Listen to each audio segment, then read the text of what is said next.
You're listening to Energy Insiders, a weekly update on clean energy and climate policy with Renew Economy's Editor-in-Chief, Giles Parkinson, and leading energy analyst, David Leach. Energy Insiders is brought to you by Janus Electric, enabling freight operators in Australia and overseas to electrify heavy haulage. Energy Insiders is also brought to you by Pylon, helping solar installers and retailers design high-resolution solar proposals in minutes.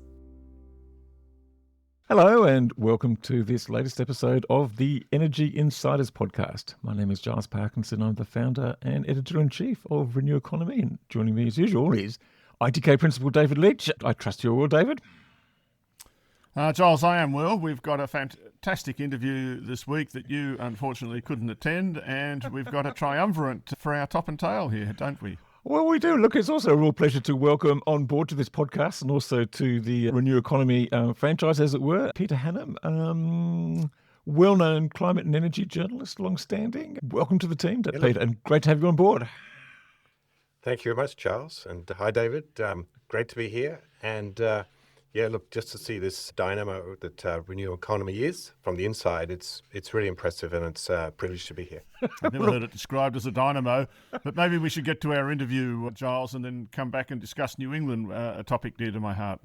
Yeah, look, we'll do that, yes. And look, it wasn't so impressive about 45 minutes ago because I couldn't get onto the recording and the interview with Karl Braganza with the Bureau of Meteorology. But David carried the day, as he often does. So let's have an interview. Let's hear this interview with David and Karl Braganza from the Bureau of Meteorology. Karl Braganza, General Manager of Research at the Bureau of Meteorology. Thanks very much for joining the Energy Insiders podcast. This is an interview or chat I've been wanting to have for years, so I'm very grateful to you for making the time. My pleasure, Dave. Karl, could I just start, because I don't think meteorology is a profession that everyone actually thinks about when they wake up in the morning. Can you tell me what qualifications more or less you need to be a meteorologist, and how you came to get into the profession? Yeah, mostly at the Bureau, which is a national meteorological agency. I think you have a mix of meteorologists, hydrologists, geographers, climatologists. So a lot of those people came through earth science backgrounds, applied mathematics, physics, typically working in the research or development areas with higher degrees, so PhDs. And yeah, there's a mix of people that came in inadvertently through other disciplines like engineering, and then there's some that probably came through a pure stream of doing applied meteorology all the way through. So yeah. And what personally made you be interested in the weather? I've actually always been interested in the weather. I'm sadly one of those people that as a kid would draw pressure maps on a map on the wall each day, transcribing it from the newspaper. So I've always been a bit of what they call the weather weenie. And to be honest, Karl, I've never heard of a child that did that. My action with the windows in school was to try and kill a fly. But anyway, I think yours is a bit more civilised. I work with people that became volunteer observers when they were 10 or 11 for the Bureau. So yeah, there's a group of people out there that have just long been fascinated by the weather and have been as children as well. And now, I wonder if you could just... We all listen to the weather forecast. I think there's hardly been an Australian that doesn't, because could you just run me through basically, I guess, the process up until May of numerical weather forecasting? I understand there's about 6 steps where you do observations, and then you integrate the observations, and then you run a kind of a physics model and divide the atmosphere into grids, cubic grids of a certain dimensions. Yeah, you've basically described it. So we get a large amount of observations of the planet that is by volume, mostly satellite data these days. So remote sense data from space covers most of the globe. And then in the oceans, we have these floating robotic buoys called Argo floats that produce observations, not just at the surface, but they sink down below the surface at depth. And then we have terrestrial instruments, such as observing networks over land. All of those observations go up to a global system, so all countries contribute to that and have done for over a century, even through world wars and through the Cold War as well. And that data then gets assimilated into physical models. So physical models are Earth system simulators, so they represent the physics of the atmosphere, the ocean, the cryosphere, so ice, sea ice and things like that. And the assimilation is a sort of complex process by which we fit those observations into the physical equations that govern how thermodynamics and dynamics occurs across the planet.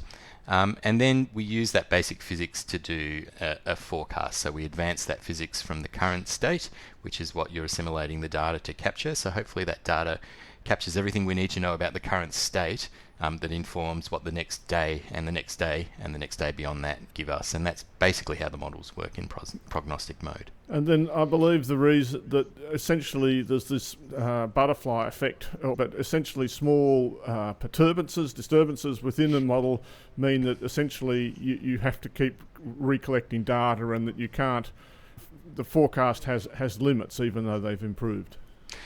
There's absolute limits to predictability. So there's limits to how far out you can predict in advance.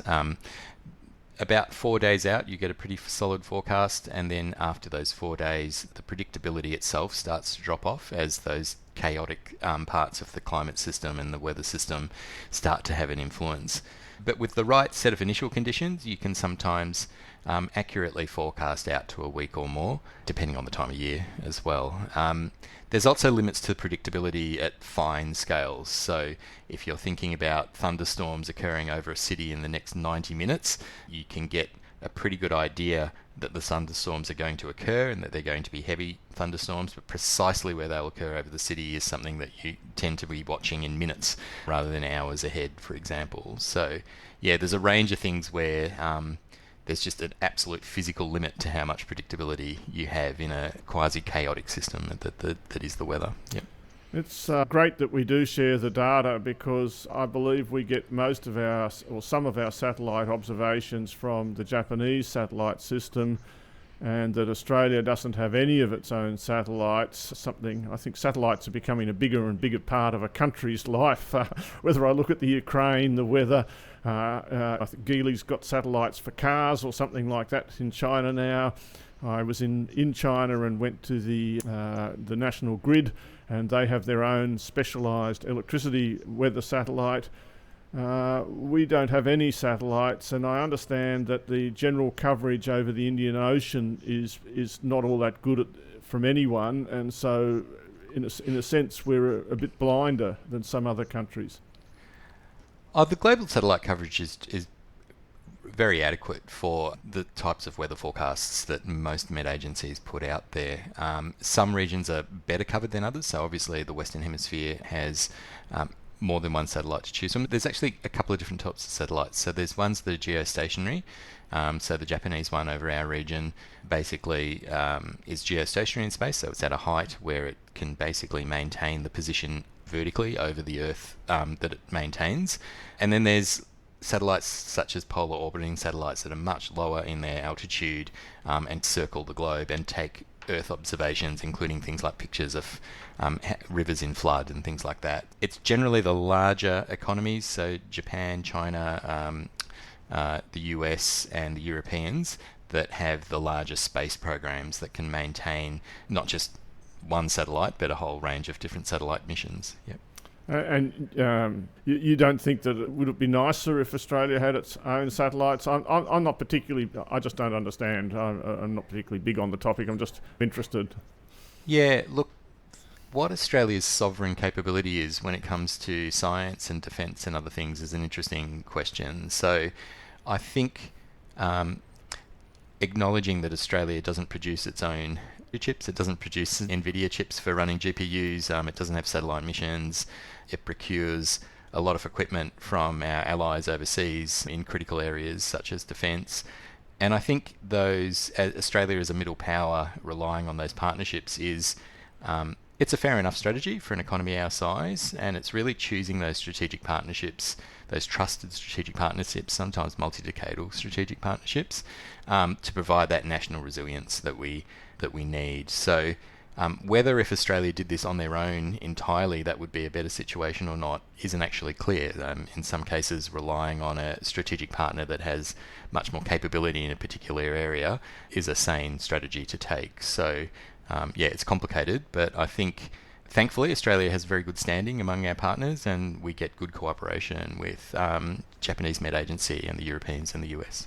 Yes, and I noticed when I was looking at a lot of the history and the discoveries that actually China, obviously the USA had the Argo buoys and things like that, but it does seem to me that, as you mentioned at the outset, that the weather is one area that is a kind of thing that all human beings have an interest in, and there's a natural desire to cooperate or a reason to cooperate globally on it. I'm not wanting to dwell on it, but it's just something I noticed when I was looking at the literature.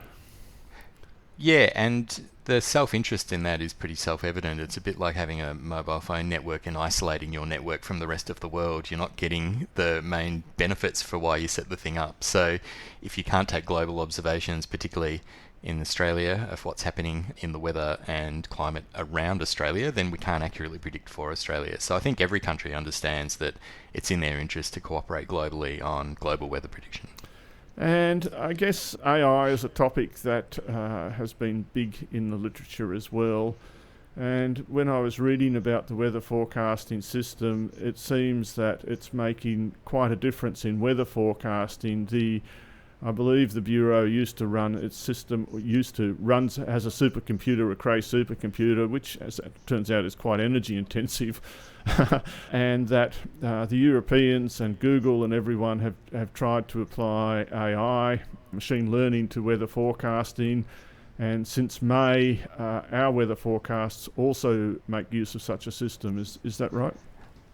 So there isn't any Met agency around the world that has replaced those traditional physical models with a machine learning model. Not yet, anyway. So, but a number of centres, particularly the Europeans, are quite advanced in this endeavour, are starting to develop systems where we're using machine learning and artificial intelligence techniques, basically, which are much more computationally efficient to produce weather forecasts as well. So right now, the way that we do a weather forecast anywhere in the globe is not just to use our own model, it's to use a bunch of different models and see what essentially the consensus forecast from those range of forecasts are, because some models have strengths in some areas, some have weaknesses in other areas.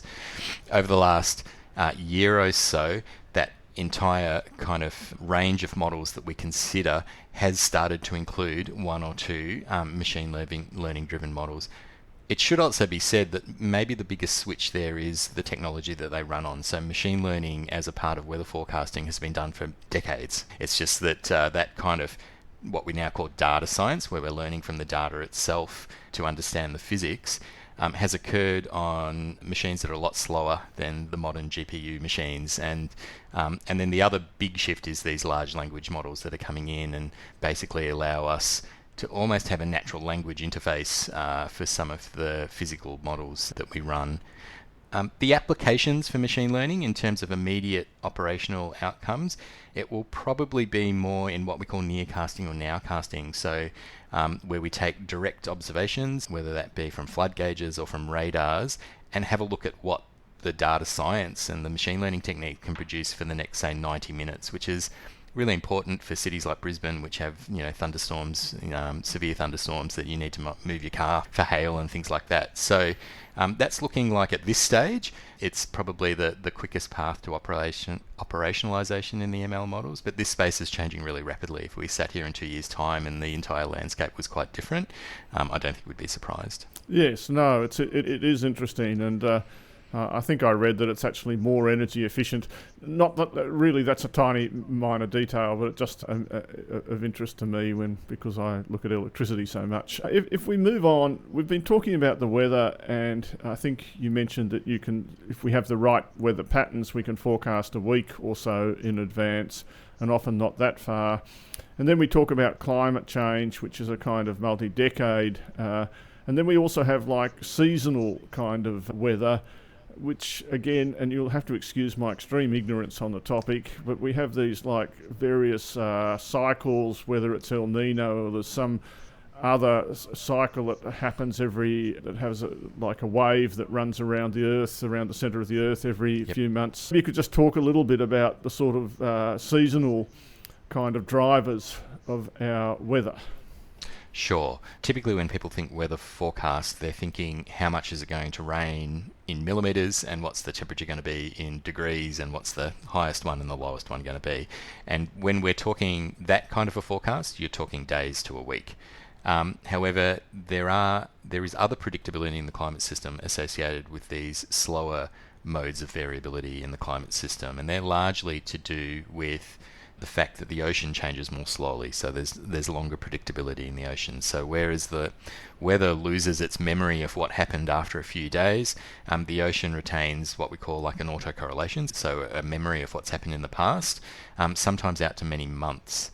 And so making use of that can tell us not exactly how much it's going to rain in 3 months' time, but it can give you an indication of whether that rain is likely to be above or below average for that time of year, based on the sea surface temperature patterns largely that we see around Australia in the case of the Australian climate. And then there's modes of variability that are oscillatory or quasi-oscillatory within that those ocean-atmosphere interactions. So one of those that people are quite familiar with is the El Niño Southern Oscillation. So that's where you get a sloshing of the water in the Pacific. You can imagine from one side to the other that's tied to wind stress across the equatorial Pacific Ocean. And there's a bit of a periodicity in that you'll get occasions where there's a lot more warm water over the central and eastern Pacific, which drags the rainfall over to that side of the planet. And then that's an El Niño event. And then there's periods where the warm water pools over the north of Australia and Papua New Guinea, which is a La Niña event, and that brings the rainfall with it. Typically, it doesn't always work like that, but that is a basic pattern that's quite discernible from the climate record. Because I want to talk a little bit more about the El Nino and the trade winds and stuff like that, but when it comes to Australia, I believe that we also need these basic concepts of the Indian Ocean dipole and the southern annular mode are the three things that I've heard other people talk with El Nino that I've heard other people talk about. Maybe you could just mention what the Indian Ocean dipole is and the southern annular mode, so we've got the basic concepts. Sure. The Indian Ocean dipole is analogous to the El Niño Southern Oscillation in the Pacific Ocean, and largely what it is, it's about the gradient in sea surface temperatures across those ocean basins. More warm water on one side of that basin, so east to west, and cooler water on the other side, will tend to drag the atmospheric circulation towards that warmer water. In periods where the warm water pools around Australia on both sides, so to the northwest and the northeast, is when you really reinforce the higher rainfall signals in Australia. And those periods where there's cooler water around the Australian region but warmer elsewhere is when you tend to get drier conditions. And those two things can be in phase, so that's why they're important but to consider together, and they're not entirely independent of each other, so these things are related. And then the other huge influence on Australia is in the high southern latitudes, the polar vortex, so the way winds circulate around the Antarctic continent has waves in it essentially, and those waves can really determine what sort of pressure signals we get over Australia and what sort of weather we get, particularly over southern Australia.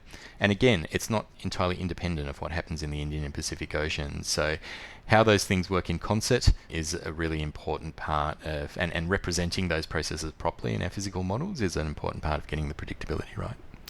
So I understand. Do I understand? I read that the essential normal condition when we come to El Nino is that the winds tend to push water towards the Indonesia or somewhere from South America, to put it very crudely, and so that the actual ocean level is typically actually higher there. And then you've got this thing called the thermocline, which is at what depth the water starts getting cold. And in the normal condition, it starts getting cold at a shallower depth around South America and not around Indonesia. Is that right? Yeah, it's known as the thermocline. So there's basically this layer of warm water across the Pacific, And that's what I mean by sloshing. So it's both the level of the thermocline changes, so that how shallow or deep that pool of warm water is, and the actual level of the ocean, so sea level as well. During a La Niña event is when you tend to get that deeper thermocline, so deeper pool of warm water and higher sea levels around the Australian region. And during an El Niño, it's the opposite. You get a shallower thermocline and higher sea levels on the other side of the Pacific. Yep. And it's because we can measure the change in the thermocline that we can actually predict El Nino and La Nina conditions in advance. Is that right? It's a key to understanding how this slower mode in the ocean is progressing. And yes, having good observations in the tropical Pacific Ocean, not just at the surface, but down below the surface, is a key to that. Yeah. And so the current forecasts are that we're going to have a strong El Nino. Is that likely? Yeah, so when we say strong El Nino, what we mean is that the Pacific Ocean looks like an El Nino event with a warm pool of water over the central and eastern Pacific, and that the atmosphere has come to the party, essentially. It's responded to that change in sea surface temperatures, and it's coupled with the ocean is the term we use. And when you get strong coupling and the event is locked in and persists for many months, that's when we call it a strong event. It can also be a strong event measured by just how warm the Pacific Ocean is getting and how strong that circulation has changed. The interesting thing is for the Australian rainfall signal, it's not necessarily related to how strong the El Nino event is. We've had weak El Nino events that have been associated with quite significant drought in Australia, and we've had stronger events that haven't had as large a rainfall signal. But when you look at all events together, that's the average pattern that you get out, that El Niños are typically associated with reduced rainfall, particularly in late winter and spring, which is what we are seeing this year. And the influence over summer tends to decline a little bit as we get more tropical influences from other parts of the globe. But typically it's nearly always associated with higher temperatures, even if the rainfall influence. And the reason the rainfall changes, I think, is is because the warmer water shifts further east, so more out over the ocean, and you get the rainfall there instead of over land. But and that's where the Indian Ocean dipole also comes in. But if we just dealt with the temperature, basically we should expect higher temperatures while an El Nino is persisting. Typically, yes. History shows that particularly over the financial year, so once an El Nino event gets going, that kind of June to July period is typically warmer than at other times. So that's just natural variability. You can imagine that shift in the depth of the warm water in the Pacific, as the eastern Pacific warms up and that warm water comes closer to the surface, it actually starts to warm the atmosphere itself. And the opposite happens during a La Niña event. So typically the globe tends to be warmer in response to that for the year after the El Nino event has got going. So you would expect globally temperatures during 2027 to actually spike somewhat in response to the El Nino event that's going on now. And in Australia, I guess we've got other things that are kind of going on as well. I think when I was talking to Professor England, I mentioned the Hadley circulation and stuff, which is tending to, I think, make things drier over the west of Australia and the south of Australia as well, as a trend. And then, of course, the ocean warming trend is very evident. So we've got the trends on top of the El Nino, haven't we, really? We do, and that's making our life more interesting, essentially. So the oceans are warming up around the planet, and over the last several years, that warming has been quite pronounced. Because a lot of the things that I've talked about are based on historical analysis, it's now becoming less clear how El Nino and La Nina and the Indian Ocean dipole operate, and how the teleconnections, so the remote rainfall responses to those changes in the ocean, how they operate as well. As we keep adding warmth to the ocean and the atmosphere, it's easy to understand that those modes will change mathematically, but exactly how they will change and how they're operating right now is less certain than if we had just a stationary climate where things weren't changing at all. And then the pressure signal is an interesting one. So Australia sits under what's called a subtropical ridge. So there's normally descending air over the Australian region, which is why we've got such a large central arid zone in Australia. We're under descending air because essentially it heats up at the equator, more or less, and then that heat spreads out. And that's why... And it has to sink somewhere. So it generally sinks over the mid-latitudes. So where you look at all the desert regions around the world, that's where that rising air from the tropics tends to descend over the mid-latitude regions. And what we're finding is that pressure is increasing around the world as the globe warms, which is where you're seeing a lot of the forest fires occur around the world as well, is in those regions where like Mediterranean type climate regions, a little bit out of the tropics, where you tend to get this predominance of high pressure, and you're also starting to see some drying signals where we're getting reduced rainfall in some of those regions. And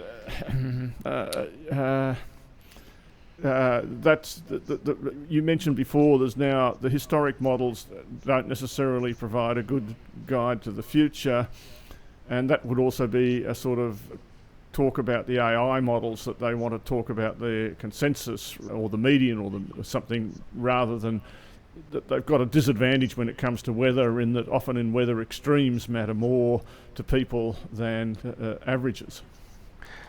So in regards to history being less of a guide, I think that's why we are using dynamical models to look at long-range climate. So once upon a time we used statistical relationships to look at forecasts for the next month or 2 months. These days we're using a weather model run in long-range mode, so it basically doesn't need to know about history, it just needs to be capturing the physics correctly. And that's a better guide to what's happening in Australian rainfall over the next few months. So that those models at the moment are saying that September's looking dry, but there might be a bit of rainfall in the subsequent months, but still looking dry for southeast and eastern coastal parts of the continent. And it's better to go by those models than actually to go by what, say, El Niño or Indian Ocean Dipole are doing, because they're incorporating all that information. They're incorporating the current climate, so how warm the oceans are at the moment, and they're incorporating the current atmospheric patterns as well. The extremes is, so when I say consensus forecast, that doesn't mean we're smashing out all of the extremes. It just means that there's a method to put these forecasts together so that they're providing the most likely path that the future will follow. So if you can imagine from any initial starting conditions that you might have, there might be 2 or 3 quite plausible pathways, depending on what happens at day 2, that the real world might follow. So by using multiple models, we get a better probabilistic handle on which of those pathways is more likely and which ones are less likely. And you mentioned the dynamic models. I guess I got a couple of questions about that. How much confidence do they provide in general? And are we improving that confidence? So those models themselves, like our understanding of, I guess, which variables matter, which parameters, are the models themselves getting better? Yeah, that's a super question that is probably a topic of another long podcast in some ways. Look, the models do get better. They tend to get better in bursts depending on what's happening with our underlying computing power, for example. So during the 1990s, we had huge gains in accuracy of the weather forecast just as supercomputing started to become cheaper and more accessible. So we were able to run what would previously have taken days to run on a supercomputer starts to be able to run in hours, for example. And so the machine learning sort of revolution is it's now going to take minutes to run some of these models rather than hours. Having said that, they're not the same as a physical model, so people get excited, but at the moment, the development of those ML models means they're only doing a subset of what the physical models do.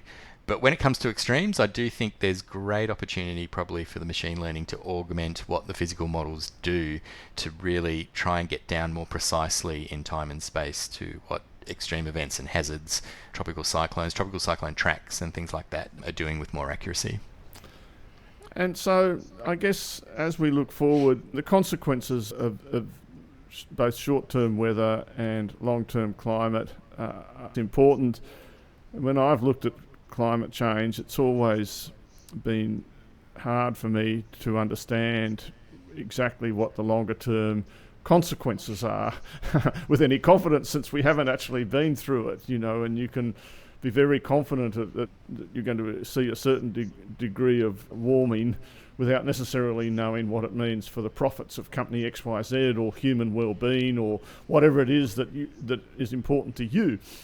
In general, as you look forward, and I can think of few people more qualified to comment on the topic, what do you see as the future for Australia's climate over the next 10 years? Yeah, look, so interestingly, over the next 10 years, it really doesn't matter what happens with emissions. So you're responding to emissions that are already in the atmosphere, and the ocean is still warming in response to the change in radiation balance from those emissions. We're quite confident over the next 10 to 20 year period as to where the global climate system is going, and that is to just continue the warming that we've seen. So for Australia in particular, we will see a continuation of a warming in the average temperature. We're very likely to see an increase in the number of extreme heat events we see. We know that rainfall patterns will change. How precisely they will change is still very difficult to determine, but we have good evidence that southern Australia has experienced a drying to date, and that drying will continue. But having said that, with those warmer oceans, when we do get the meteorology right, for periods of years we might see heavy rainfall as well. So that variability cycle tends to be enhanced as well under climate change as we put more energy into the system. Karl, just to pause there, because this is a perpetual conflict that we're seeing drier conditions in parts of Australia, but here in Sydney perhaps people don't see that, because for every degree in warming the atmosphere holds 7.5% more moisture, and I guess it holds it more easily because it's warmer to start with, like it evaporates more quickly as well.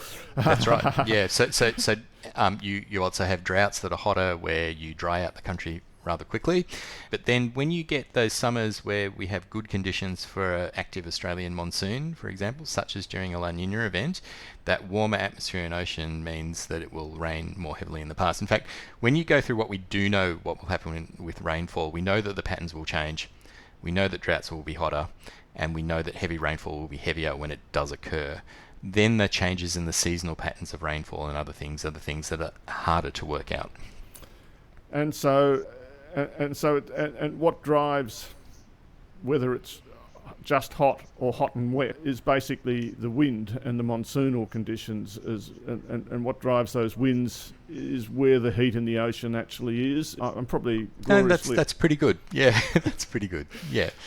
And I guess also people talk about the intensity of rain, and we've seen, it seems to me that drought is a terrible thing and causes a lot of damage over a very long period of time, and basically people get to hate it when they do happen, but floods and things like that cause a lot of damage. I know when I look at the CPI, because I look at electricity prices and people are always complaining about them, but in fact insurance is just about the biggest rising category of the CPI over the past decade.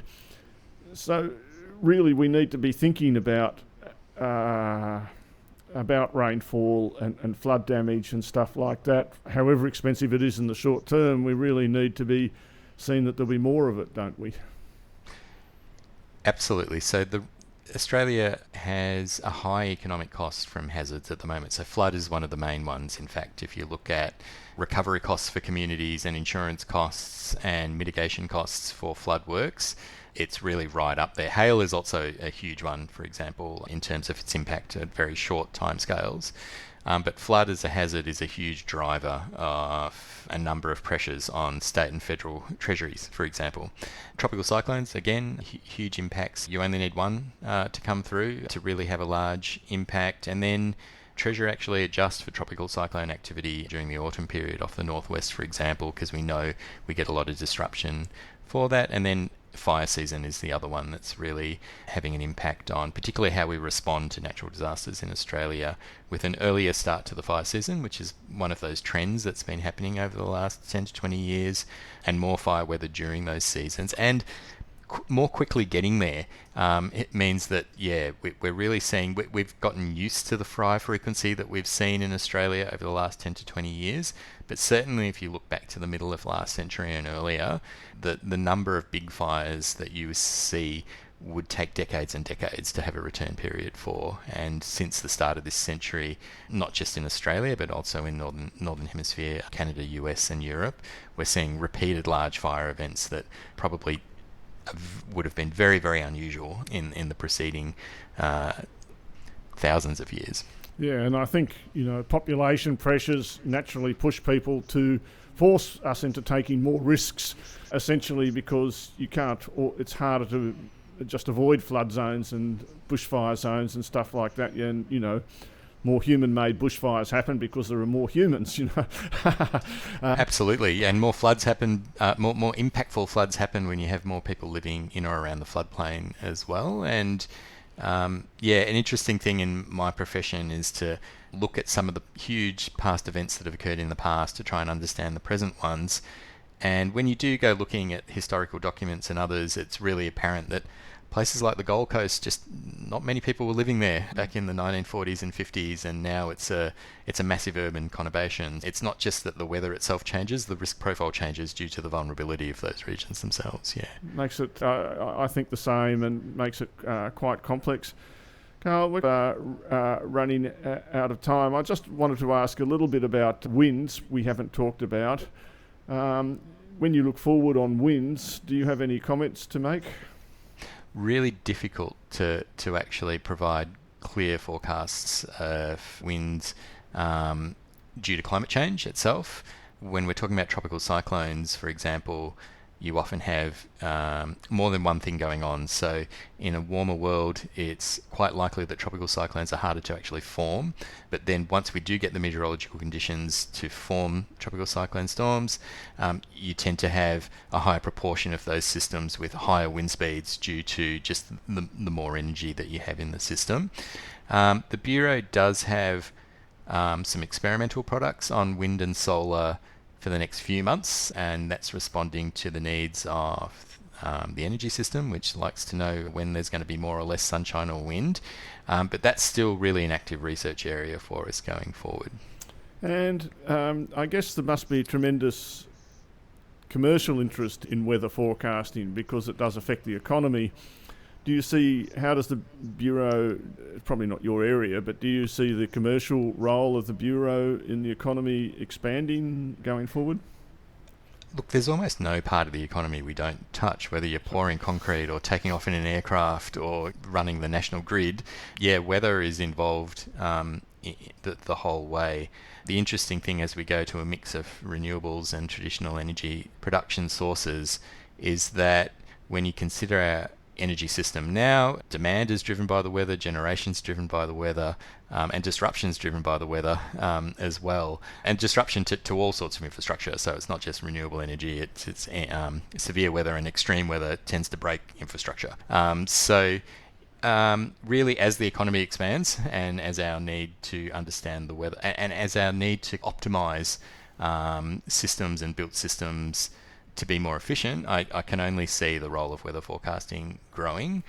And touching back to your use of AI and ML, there's probably a period in the next few decades where forecasting and specific forecasting for particular applications, particular finance and built economy applications actually becomes a bit more democratized, and there is a little bit more accessibility to those forecasts in the future. Yes, I think that's a general trend as democratisation of science in general and learning is increasing. It's one of the things that AI does. Like everything else, it's got a good and a bad side, probably. We all become... Just like the internet and everything else, that's right? Exactly it's right, got a good Karl. and a bad side. Yeah. That's exactly right. Look, I want to thank you again for taking the time to do this podcast. It's really, for me, and I suspect for some of our listeners, it can only serve as the very broadest of introductions. So I do hope that at some time in the future we might come back and do it again. And I guess it's an exciting time to be a meteorologist, isn't it, really? If you're looking at a career, the field must be expanding. It's exciting and it's challenging. Yeah, it can keep you up at night thinking about the massive change in technology that's coming. And my role as a research manager, I've got to pick the right pathway, right, for the technology that's coming down the future. Otherwise, we won't be competitive in the future. So that's certainly something that is exciting and challenging and, on our plate at the moment. Thanks very much, Karl. Thanks very much for joining Energy Insiders. My pleasure, anytime. Thank you. And that was Karl Braganza from the Bureau of Meteorology with David Sansmoy. We'll be back after this moment. Invest in a low-carbon future through a diversified portfolio of environmentally conscious investments across multiple asset classes, all within the convenience of a single unit. Generate competitive returns while supporting both your portfolio and the planet. If you want to invest in the environment, think of the Enviro Invest Investment Fund. The Enviro Invest Investment Fund is a corporate representative of Daylight Financial Group, AFSL 521404. Past performance is no indicator of future performance. Read the information memorandum for more details at enviroinvest.com.au. You are listening to the Energy Insiders podcast with Giles Parkinson, David Leitch and Peter Hannam. David, what did you make of that? What was your big take? Look, I think the Bureau research function and general management is in very good hands at the moment, based on what I heard Karl say. And I think weather is incredibly fascinating and not that well understood, the actual forecasting process. But the fact is Australia's going to get warmer, as we know. The rainfall is going to be more variable in a sense. There's going to be more rain, but where it rains is uncertain, which we already knew. Basically, the sinking atmosphere is going to put more heat on southern and western Australia, and that's gradually spreading out from the Hadley circulation that we talked about with Professor England. Look, we could go on and on about it, but as far as El Niño goes, it's going to be hot. Whether it's hot and dry or just hot is yet to be seen, and next 12 months it's going to be warmer.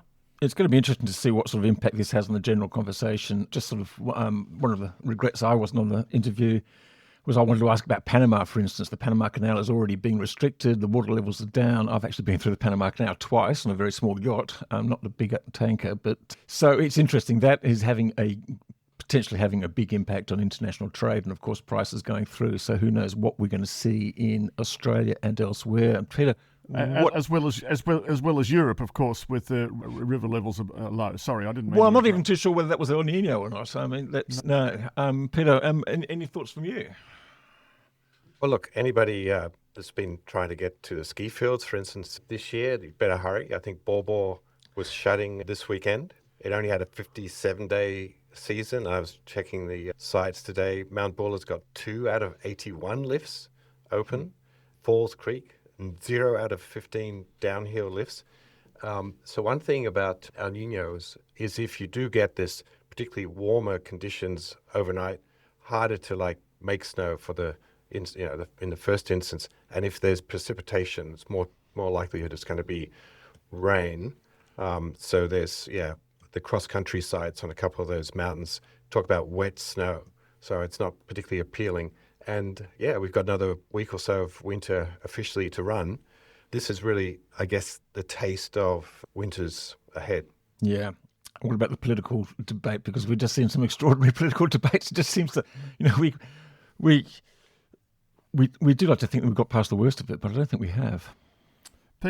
Giles, it was terrifically interesting. Peter opened up at Renew Economy with a series on New England, which is where I grew up, and I well remember whenever Gough Whitlam was in, the headline in the New England Times, reading as in the New England Express, there are a bunch of top commos down there in Canberra, and so it's a very familiar area to me. I used to play golf on the sand course at Walker.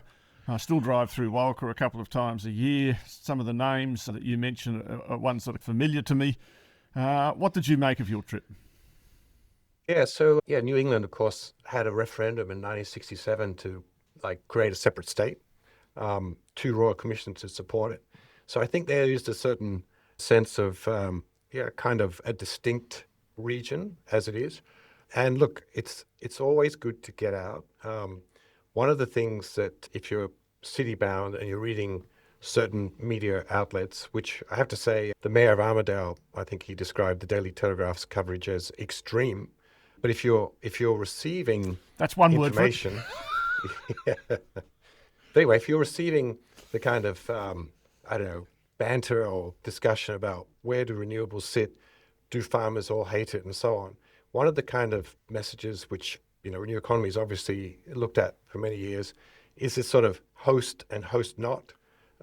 If you've got a chance to host, a renewable energy project, it's a real chance to, get your hands on $45,000 a year per turbine, that kind of order. You get solar panels, etc., that the sheep can camp under, etc., get better grass, better wool, even hide from the rain, apparently. So that's another factor. Anyway, but it's when, I guess, you've got transmission lines where those things kind of come through and there's not much of a say. I think that's where the policy support, the community backing and so on, that's where a lot of it's tested. But anyway, the message that the cities often get is that, farmers are against it. But in fact, probably the majority of New England, the mayor in Armidale reckons 80% agnostic to supportive, 5% very supportive, 15%, against. The majority is actually in favour. So the question is, if this thing is going to happen, and most recognise that it's got to happen, how do you make sure the benefits go to where they need to go? When I looked at the high country guardians, they are high. I can tell you from when I was at university there. But I look at the opposition in HumeLink and out at Arana, and in fact, you can talk to anyone. Those transmission projects at the very end of the day are going ahead, and they're broadly these days, even HumeLink would probably be ahead of schedule, and certainly the Arana transmission is actually ahead of schedule. So that's just an observation that it's... What did you think about the validity of the sort of complaints about the transmission route in Walker? Did you have any feeling about that? Well, the message that was kind of coming through was when it was dropped, like September, October last year, that did come as a bit of surprise. It comes through, I think, to the west. There are definitely of Walker. There were farmers who described Energy Co's willingness to modify the route.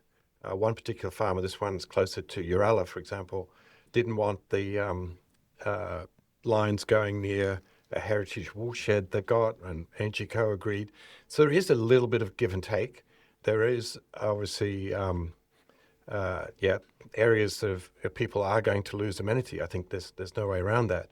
But having a message about can rates, for example, be suppressed because of transmission project lines coming through does make a difference, because at the moment, for instance, I think Uralla's rates are up 28% this year, 27% the year after. If there's not additional funding coming in, a lot of farmers are going to see a lot of money going out the door. So this is kind of, as I say, the transition, the transmission line needs to be dealt with a bit separately from farmers hosting projects. That is often a more voluntary exercise.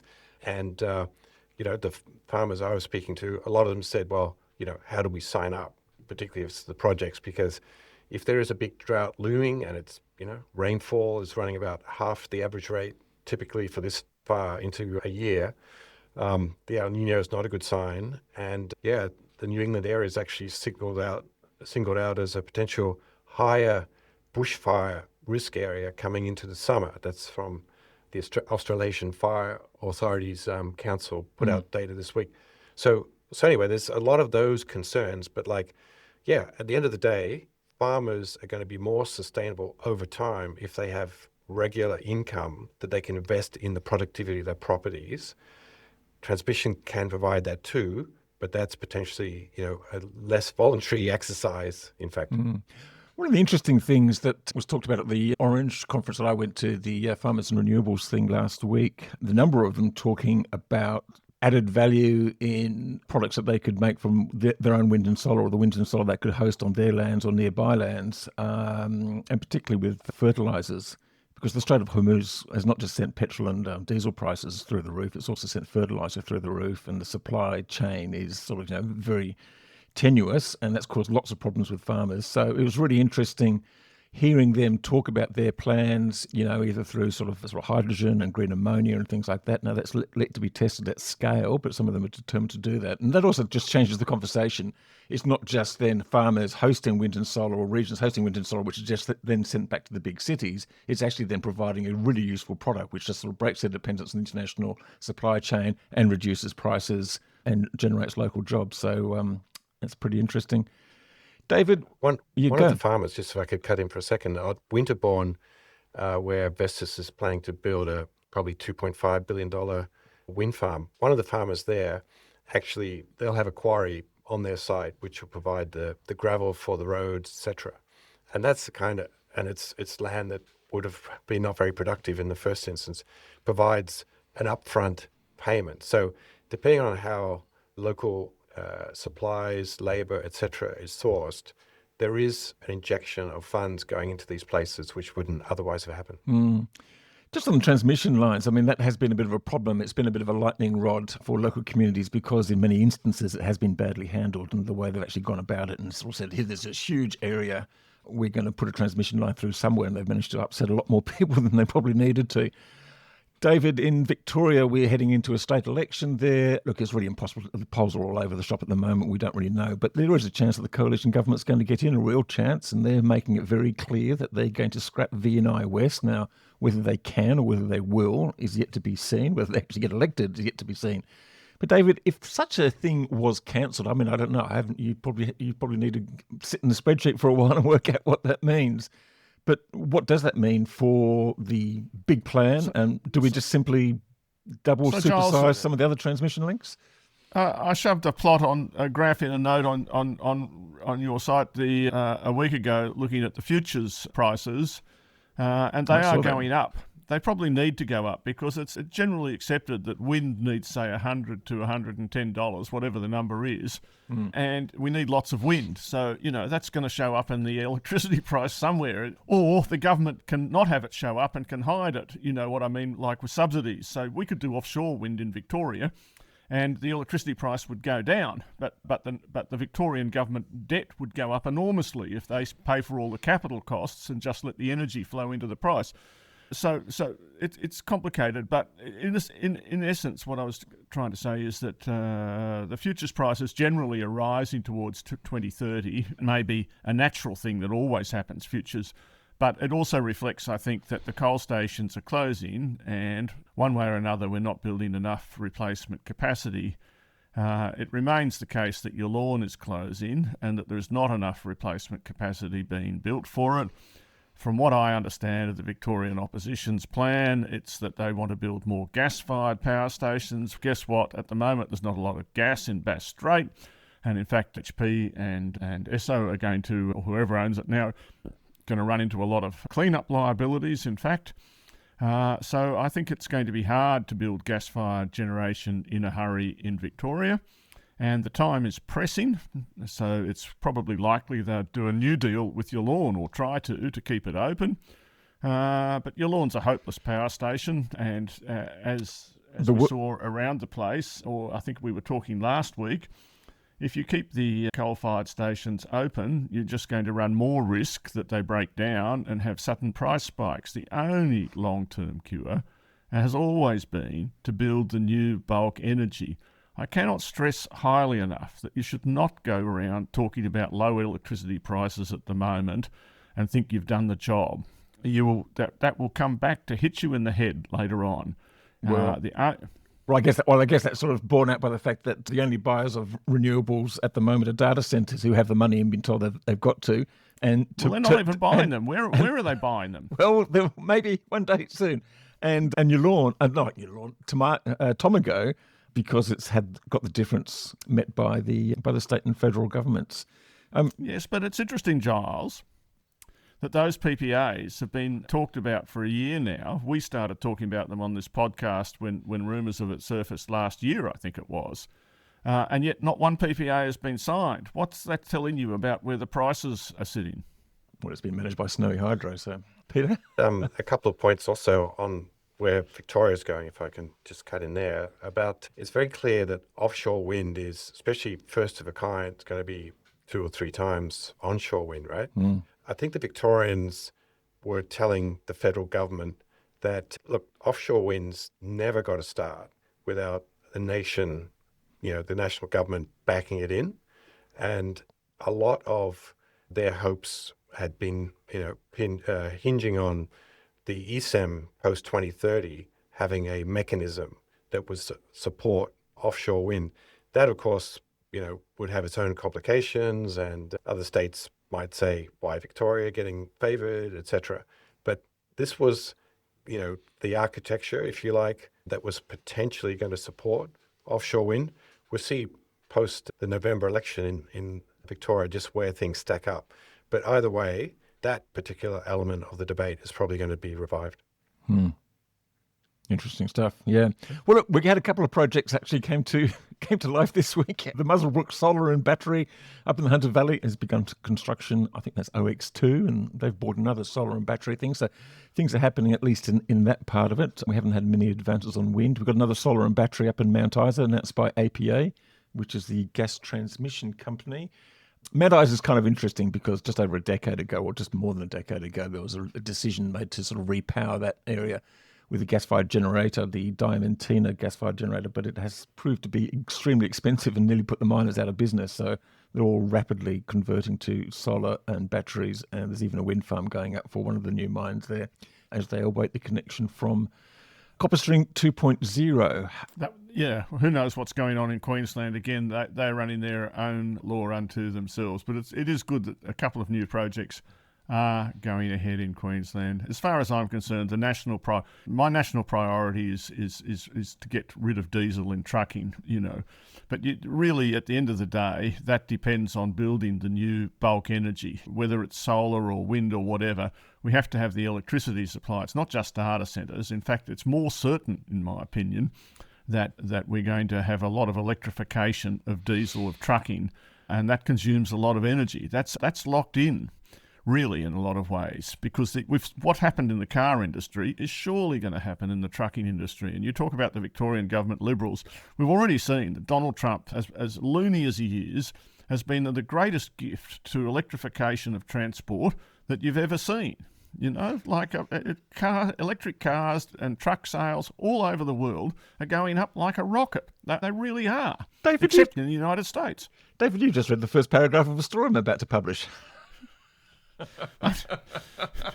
There you go. Look, we're probably winding out towards the end. Peter, what else have you got in your mind? What are you focusing on at the moment?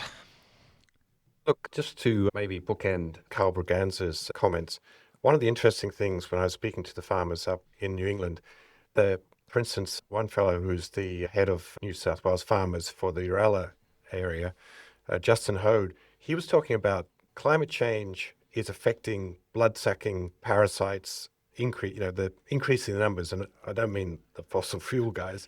I mean something called leeches. Yeah, well, that's true.